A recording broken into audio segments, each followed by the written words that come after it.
Mesdames, Messieurs, bonsoir. Face à vous sur Global Africa Télésud, le président Jean-Blaise Gouet, il est président du mouvement patriotique pour le changement du Cameroun, ou MPCC. Il est question de comprendre son avenir politique au regard du rejet de son dossier de candidature par Elections Cameroun et le Conseil constitutionnel. Il a été candidat à la présidentielle prévue pour le mois d'octobre 2025 ici au Cameroun. Président Jean-Blaise Gouet, bonsoir et bienvenue. Bonsoir, Omari. Comment avez-vous accueilli la décision judiciaire du Conseil constitutionnel, le rejet de votre dossier de candidature? Jusqu'ici, je voudrais vous dire que, au-delà de ma propre personne, j'ai eu toute une jeunesse camerounaise, tout un peuple aussi camerounais, qui a espoir et qui attend le changement. Donc, le rejet de ma candidature a été pour chacun de nous comme un coup de massue et comme beaucoup plus une injustice. Parce que en un mot, c'est ça, une injustice. Hein, parce qu'un dossier qui est complet et un candidat qui a des élus locaux, on ne peut pas réclamer à ces candidats 300 signatures. Alors, si on réclame à un candidat qui a des élus, parce que notre code électoral prévoit que pour les candidatures indépendantes, ainsi que pour les partis politiques qui n'ont pas d'élus dans une instance de la République, ces candidats doivent produire au moins 300 signatures. Or, nous qui avons quand même 3 élus, on est exème de cette décision-là. Malheureusement, le Conseil constitutionnel a forcément commis une bêtise. Le directeur général ne pouvant pas être partout à la fois, on fait confiance au service. Malheureusement, l'erreur étant humaine, mais peut-être qu'il y a aussi à côté de cela de l'incompétence. À défaut de l'incompétence, il y a peut-être aussi des consignes qui ont été données pour éliminer certains candidats. Des consignes données par qui, selon vous? Vous savez, nous faisons partie d'une erreur. L'erreur est humaine. Et lorsqu'en principe une institution reconnaît qu'il y a eu erreur quelque part, il faut impérativement réparer. Malheureusement, l'institution ne voulant pas, ne pouvant pas réparer cette erreur qui est effectivement criarde, qui pose ici un préjudice à une personne qui prépare une élection depuis au moins une dizaine d'années. Préparer une élection présidentielle, on ne se lève pas un matin, vous préparez une élection présidentielle. C'est des dizaines d'années, la mobilisation non seulement des fonds, la mobilisation des moyens, la ressource intellectuelle, repartir, faire des études et tout ça dans les universités, pour apprendre à connaître le Cameroun, être capable demain d'avoir des outils dans la tête et gérer le Cameroun. Lorsqu'on parcourt un chemin comme celui-ci, qu'on aille en plus à toutes les élections législatives et municipales pour avoir des élus, c'est quand même c'est un chemin, c'est un sacerdoce, et je pense qu'il y a lieu ici de pouvoir... on ne peut qu'être surpris d'une telle décision. Vous savez, nous avons tous été dans les bancs d'université, et plusieurs parmi nous sont aussi des professeurs. Il y a des matières en tout examen qui ont des points, des matières de base. On a notamment, si vous avez au minimum un élu, vous avez déjà au moins 50 points. Vous avez en plus la caution qui est là, les 30 millions de francs qui sont là, c'est au moins 30 points aussi. C'est une décision qui induit un climat de confiance en la justice camerounaise, ou alors un climat de méfiance? Est-ce que vous faites confiance en cette justice au regard de cette décision? Je suis désolé, nous avons une preuve ici qu'il n'y a pas du tout de justice. Parce que s'il y avait cette justice-là, en principe, l'erreur serait réparée. Quand on commet une erreur, on la répare. Maintenant, lorsque, dans une élection comme celle-ci, on commet déjà, dès la base, dès le départ, des erreurs, à la limite, qui ont trait à croire qu'on est en train d'écarter certains candidats de la course. Je ne sais pas pourquoi doit-on les écarter. Pourquoi y a-t-il une peur? Je ne sais pas. Mais une chose est certaine, les candidats qui ont toutes les chances de réussir, qui se sont bien préparés, je pense qu'il y a eu deux. Il y a eu moi-même, il y a eu forcément un autre candidat qui a été éliminé. Mais moi, je remplissais toutes les conditions parce que je suis président d'un parti politique qui est créé depuis au moins une quinzaine d'années, qui a effectivement des élus, un parti politique qui est en plus républicain, parce que nous respectons non seulement les lois de la République, nous respectons ceux qui sont là, on respecte les institutions et nous venons travailler avec tout le monde. On ramène en place ici, là, une politique, une nouvelle manière de faire la politique ensemble, tout en donnant une place à chacun. On reconnaît ce que le président de la République a fait depuis toujours. On lui promet d'ailleurs, dans nos engagements, il était question de mettre en place une loi qui va sécuriser le président de la République, qui donnera des avantages aussi bien à sa famille, personne ne pourra le poursuivre demain. Nous avons ici, là, aussi cette diaspora qui attend depuis, qui doit forcément venir remettre la main et aider à bâtir le Cameroun. Aujourd'hui, la décision a été prise par le Conseil constitutionnel. Vous ne serez pas de la partie dans le cadre de l'élection présidentielle de 2025, octobre prochain. Quel est l'avenir politique du président Jean-Blaise Gouet? L'avenir politique du président Jean-Blaise Gouet, déjà, la décision a été prise, mais je pense que ce sont les hommes qui sont derrière ces décisions-là. Lorsqu'on commet une erreur, il faut la réparer. Et je pense que le président du Conseil constitutionnel, le Cameroun lui-même, le président du Conseil électoral, tout le monde reconnaît qu'il y a eu erreur. Donc je pense qu'en fait, l'erreur, c'est une personne qui l'a faite, c'est le système, c'est Elecam qui reconnaît l'erreur. Donc je pense qu'il y a lieu de réparer cette erreur-là. Vous êtes prêt aujourd'hui? L'élection présidentielle aura lieu le 12 octobre. Il n'est pas tard.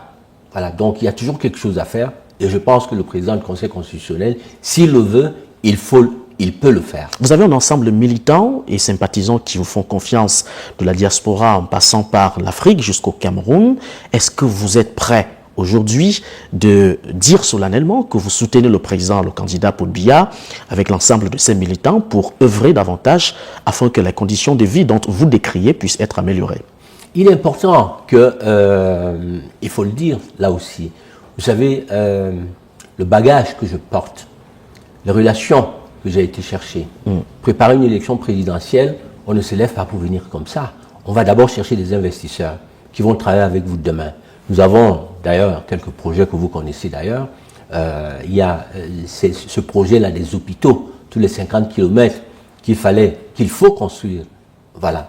Nous avons un métro, un train entre Yaoundé et Simaline qu'il faut effectivement, un métro qu'il faut construire, qu'il faut mettre en place. Les partenaires ont été identifiés.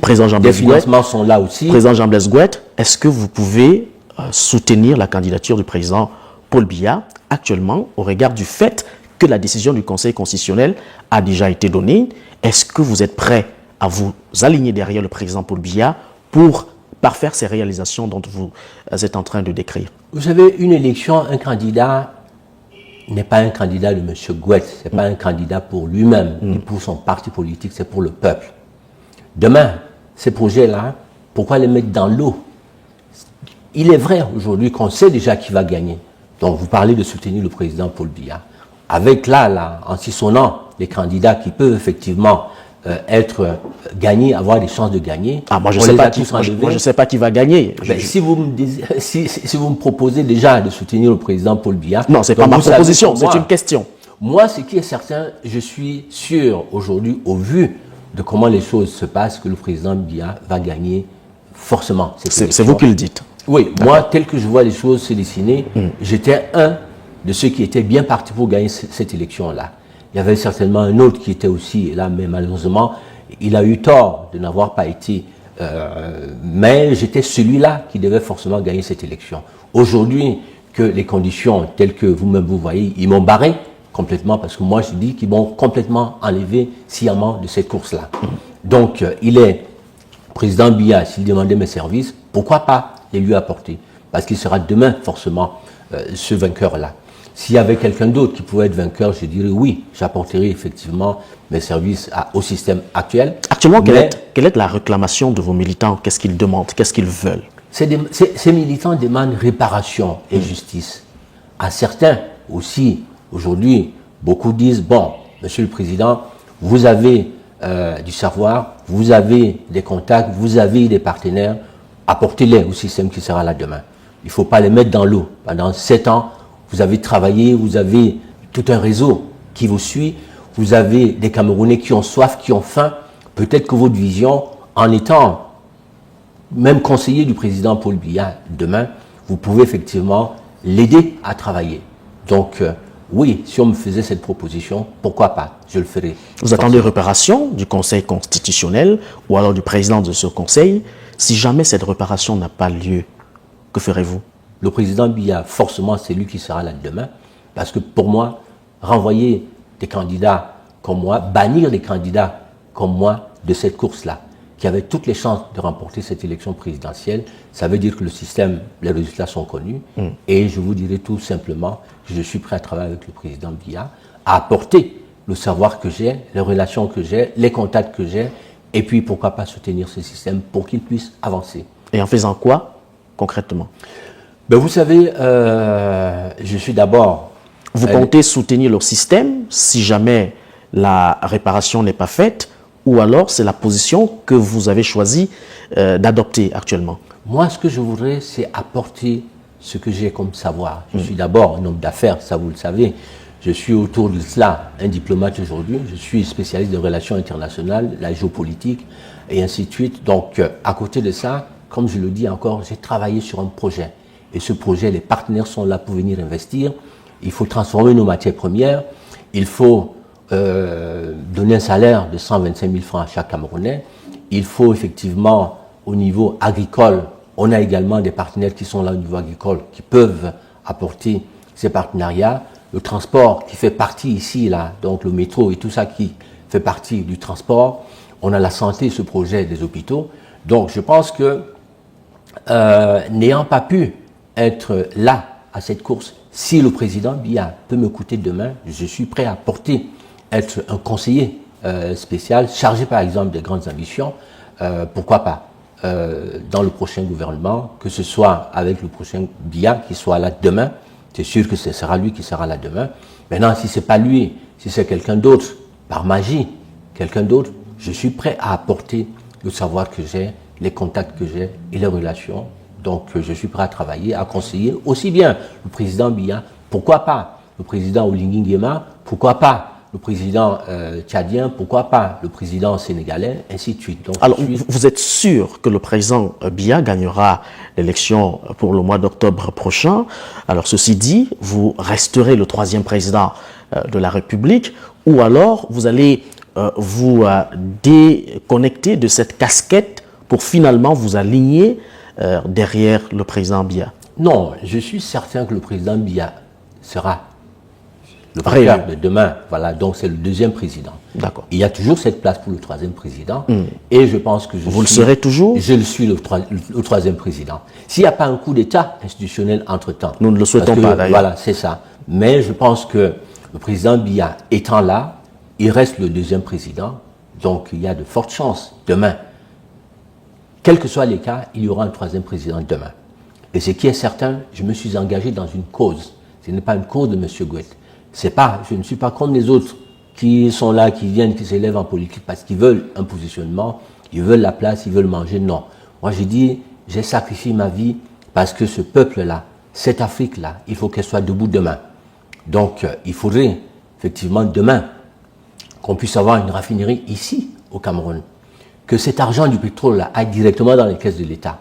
Aujourd'hui, cet argent va dans d'autres caisses. Donc, je ne sais pas comment... Une raffinerie, il y en a déjà, certainement.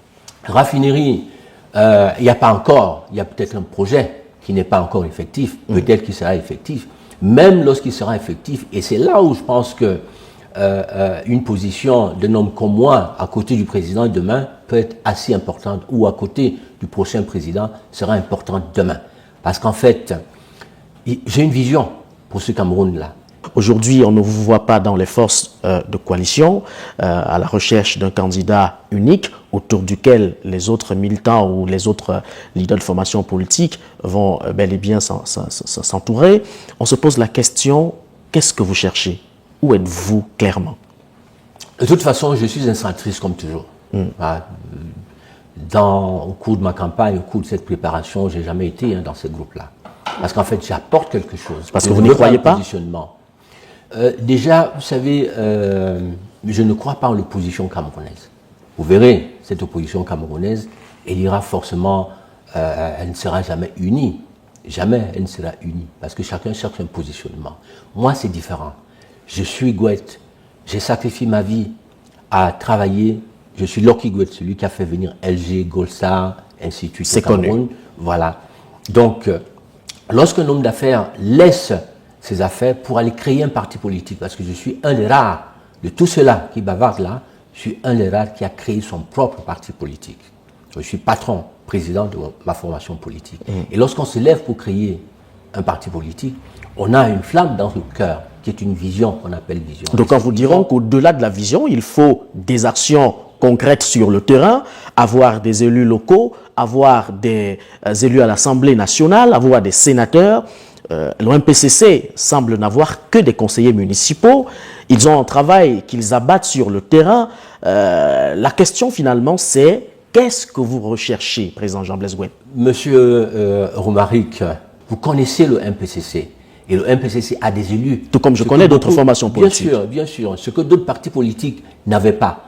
On a vu les gens aller à cette élection, aller acheter un parti politique à droite et à gauche. Moi, j'ai un parti politique avec des élus. Donc, je remplis toutes les conditions pour être présidentiel demain. Aujourd'hui, MPCC, c'est pas mon appareil. J'ai parlé de vous, parce qu'à côté de vous, on a beaucoup de jeunes, aujourd'hui, dans les 10 régions du Cameroun, qui souhaitent devenir des hommes politiques demain. Et ces jeunes-là qui nous écoutent d'ailleurs, vont être demain des maires, des députés, des conseillers municipaux. Aux prochaines élections législatives, nous n'aurons plus que 3 conseillers municipaux, mais nous aurons dans les 10 régions du Cameroun des élus, aussi bien à l'Assemblée que des mairies, au-delà des conseillers municipaux que nous avons aujourd'hui. On retient donc finalement. À tous ces jeunes-là, d'ailleurs, je dis bravo, levez-vous, continuez à vous mettre en mouvement. On ne lâche rien du tout. On se prépare. Les élections présidentielles, là, ils nous ont en principe, ils ont fait ce qu'ils ont fait, c'est-à-dire que le pouvoir, le système en place a l'ECAM, il a un conseil constitutionnel, il a les appareils, donc en fait, comme je vous le dis, pour moi, l'élection est gagnée d'avance par le président politique. Vous estimez que cette décision n'est pas légale d'entrée de jeu. On vous reproche de n'avoir pas présenté l'attestation d'inscription sur la liste électorale. Est-ce que vous l'aviez au préalable, cette pièce, Jean-Blaise Gouet? De toute façon, comme je vous le dis, c'est un dossier qui était complètement prêt. Et vous savez, ça c'est l'attestation d'inscription sur la liste électorale qui est là. Vous voyez, cette attestation a été effectivement signée par l'ECAM même qui organise les élections le 14 juillet. Le dossier de candidature à l'ECAM, il a été déposé, le voici, il a été déposé le 16 juillet. Et dans ce dossier de l'ECAM, nous avons donné tous les documents exigés par l'ECAM. Tel que vous pouvez le voir là, tous ces documents sont cochés là-dessus. Il n'y a pas un document qui manque là-dedans. Voilà, donc l'ECAM nous a présenté un bordereau de décharge des pièces. Au fur et à mesure que vous donnez une pièce, ils cochent. Là, ils ont coché ici 2 pièces. Ils ont coché là, vous voyez, la liste des 300 signatures, c'est ce qui manque là. Mais toutes les cases là de l'ECAM, ça c'est un document fait par l'ECAM et préparé par lui. Toutes les extraits, actes de naissance, ainsi de suite, toutes les cases des pièces exigibles par l'ECAM sont là, sur ce document qui atteste effectivement que nous avons donné tous les documents exigés par l'ECAM. Voilà, donc l'ECAM ne peut pas nous demander un document qui n'est pas dans le document. Encore que cette attestation dont vous parlez, je suis allé voir le président de l'ECAM du conseil électoral avec ces documents-là. J'ai demandé qu'il me donne déjà la notification. Pourquoi le dossier avait été rejeté? Voilà la notification. Absence de 300 signatures et puis absence d'attestation. Je lui ai dit, monsieur le président, nous avons des élus, on n'a pas besoin de 300 signatures. Il dit, ah bon? Je lui ai dit, oui, monsieur. Il a demandé ses services, les services sont allés regarder, ils ont fouillé, ils ont vu effectivement que nous avons des élus. Il m'a dit, monsieur le président, c'est une erreur. Bon, malheureusement, comme je viens de déclarer officiellement les résultats de ceux qui vont être là, je n'aurais pu vous réinsérer dans les listes tout de suite parce que vous avez tous les documents. L'attestation d'inscription sur les listes électorales est là, c'est l'ECAM qui donne cette attestation. Il m'a dit, je reprends toutes ces pièces, je les mets dans le dossier et ce que vous allez faire, vous irez au Conseil constitutionnel, puisque là, les déclarations, les résultats ont été déjà donnés. Donc, allez-y au Conseil constitutionnel, ils vont réparer l'erreur. Il a remis cette attestation d'inscription sur les listes électorales dedans, qui était dans le dossier, qui a été transféré au Conseil constitutionnel, avec tous les documents, cette fois-là, complets. On a fait un recours. Dans le recours, il y avait tous ces documents, y compris l'attestation d'exclusion sur l'élection orale, que le président du Conseil constitutionnel avait dans son dossier. Et même le jour de l'audience, quand ils ont reconnu effectivement que M. Gouet, vous avez effectivement 3 élus, donc on ne vous exige pas cette pièce-là, mais vous avez remis l'attestation 2 jours après. Je dis, Monsieur le Président, d'accord, vous êtes là pour réparer les erreurs. Ça veut dire que si le dossier vient ici, quand on fait un recours, on met toutes les pièces du recours dans le dossier, vous avez toutes les pièces du recours dans votre dossier entre vos mains. Et non seulement cela, Elikam a reconnu son erreur, il vous a aussi envoyé cette attestation d'instruction sur les listes électorales. Donc, tout ce que vous devez faire, c'est de reconnaître cette erreur-là. Malheureusement, ce que le président a fait ce jour-là même, il a rejeté mon dossier et il a même, c'est-à-dire au cours de cette audience, renvoyé. C'est-à-dire il y a une dame qui est venue se plaindre contre Hilaire Zipan. Il a dit à la dame, allez chercher une pièce et puis revenez avant l'audience. La dame est partie chercher la pièce, elle est revenue avant l'audience, lui a remis la pièce et c'est comme ça qu'il a rejeté la candidature de M. Zipan. Moi qui avais tout, je dis bien un dossier complet, avec cette attestation en question, ils reconnaissent aujourd'hui que j'ai les 300, je n'ai pas besoin de 300 signatures, j'ai des élus, malheureusement. Quelle est la démarche à suivre pour sortir justement de cet entretien? La démarche à suivre, je pense que, je le dis encore, Monsieur le Président du Conseil constitutionnel, l'élection c'est le 12 octobre, ne serait-ce que pour faire porter un manteau d'une justice qui existe au Cameroun. Et ce n'est pas pour moi réparer une erreur. Quand on commet une erreur, il faut la réparer. Mais on ne peut pas commettre une erreur et mettre quelqu'un d'autre dans le pétrin qui s'est préparé depuis des dizaines d'années pour un petit papier comme celui-là. Non, ce n'est pas possible. C'est-à-dire on ne peut pas serrer son cœur et dire « Monsieur le Président, j'ai décidé ». Un petit papier, c'est un élément juridique, c'est ce que demande le code électoral. Même vous, quand vous étiez à l'école, si vous avez 99 points sur 100, on ne peut pas vous éliminer, vous avez la moyenne. Ce n'est pas une note éliminatoire. Je suis désolé. S'il en faut 100, il faut avoir les 100. Oui, mais déjà, on a les 100. Si les 100, le dossier, vous l'avez, si le document, vous l'avez dans votre dossier, s'il est là, vous n'allez pas dire qu'il n'est pas là. Le dossier est dans votre dossier, là, entre les mains, on vous le donne. Il n'a pas été signé aujourd'hui, il a été signé avant même de déposer les dossiers de candidature. Donc j'ai 100 sur 100. On ne peut pas refuser un dossier qui est là, un élément qui est là. S'il est important pour le dossier, le président du conseil électoral a reconnu cela. Et c'est lui qui a pris le dossier, il l'a mis dans le dossier, 2 jours après. Et il a envoyé ce dossier au conseil constitutionnel. Donc il n'avait pas le droit de le rejeter. Le dossier étant dans le petit papier là étant dans son dossier, qui vaut 1%. Parce que M. Romaric, 300 élus, 3 élus, ça vous fait 50% au moins sur 100 points. Vous avez 30 millions de francs, ça vous fait 80%. Vous avez 10, vous avez encore les impôts. Vous êtes à jour sur les impôts, ça vous fait 10% minimum. Les autres pièces là, certificat de nationalité que vous avez, le casier judiciaire qui est vierge, ainsi de suite, ça vous fait au moins 8 points. Il manque 1 point ou 2 sur le certificat d'attestation d'inscription sur les listes électorales que vous avez en plus, qui fait 1 point. On vous élimine d'une course. Pour moi, c'est l'injustice. Et au-delà de cette injustice, je pense que derrière, il y a des mains derrière qui ont voulu à ce que M. Gouet ne soit pas candidat à cette élection, certainement parce que on était là en 2025 à un carrefour qui est unique et historique, et il fallait un changement. Et donc, vous avez derrière tout cela, il y a forcément aussi des mains obscures, parce que le pétrole du Cameroun, le sous-sol du Cameroun, les richesses du Cameroun, que moi je venais repartir d'une manière équitable entre tous les Camerounais, en relevant d'abord leur salaire, en donnant une certaine dignité à notre peuple, en faisant en sorte que chacun, tous ces jeunes-là, puissent avoir du travail, parce que je venais avec des industriels qui vont créer des usines, des entreprises ici et donner du travail à tous ces jeunes-là qui sortent des écoles et qui veulent travailler. Vous ne pensez pas qu'il serait judicieux d'aller vers le président Biya, parce qu'il est encore en exercice certainement, pour également lui faire comprendre que vous pouvez travailler à ses côtés et implémenter toutes ces visions-là? Aujourd'hui, c'est la seule chose qui reste à faire. D'accord. C'est la seule chose qui reste à faire. je pense forcément que j'aurai l'occasion de le faire. Voilà, parce que mettre tout cela dans l'eau, je pense que c'est le peuple qui profite. C'est ce système-là aussi qui profite demain. Le président Biya, il veut encore être au pouvoir et il sera encore au pouvoir. Maintenant, pendant son règne, il lui faut forcément autour de lui des hommes qui portent des visions et des hommes qui peuvent venir aider. Et je suis là, donc prêt à servir une nation, prêt à servir un peuple et prêt à servir les intérêts des Camerounais et à les protéger. Président Jean Blaise Gouet, merci. Je vous remercie beaucoup. Merci beaucoup, chers téléspectateurs, à vous sur Global Africa Télé Sud. On vous dit merci. C'était face à vous, Jean Blaise Gouet, le président du MPCC. À très bientôt.